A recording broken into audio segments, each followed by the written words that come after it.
Hi, we're at the Medievel Congress that's held every year in May at Western Michigan University in Kalamazoo, Michigan.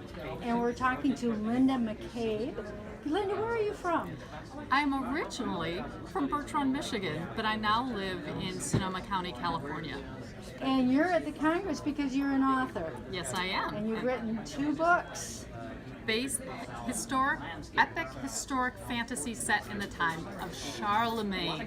And since this is medieval, what better place to find medievalists? So how'd you become a medievalist? Because I happened to read Orlando Furioso and was astounded by this epic heroine from literature who is given the call to adventure and sent on a quest to rescue her beloved who is being held in a high tower by a wizard. And it was originally written and published in 1516. And I thought, why have I not heard of Bradamante before? I guess I haven't heard of it either.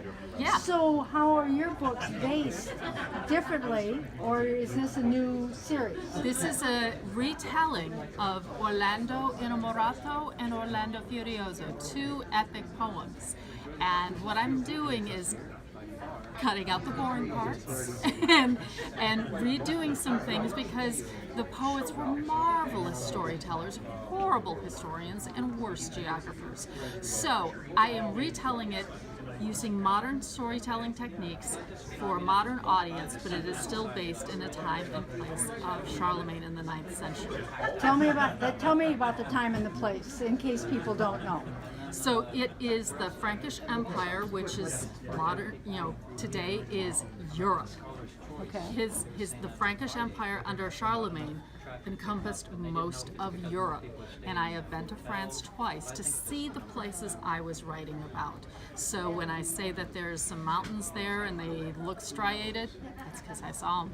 Okay, so you've done the research on this, Yes. even though you would categorize this as Epic historic fantasy, because there are flying hippogriffs and magical realms, so it's certainly fantasy. And the war that takes place in the novel did not take place in history. It was written by the poets to entertain their patrons. So you found out they weren't really.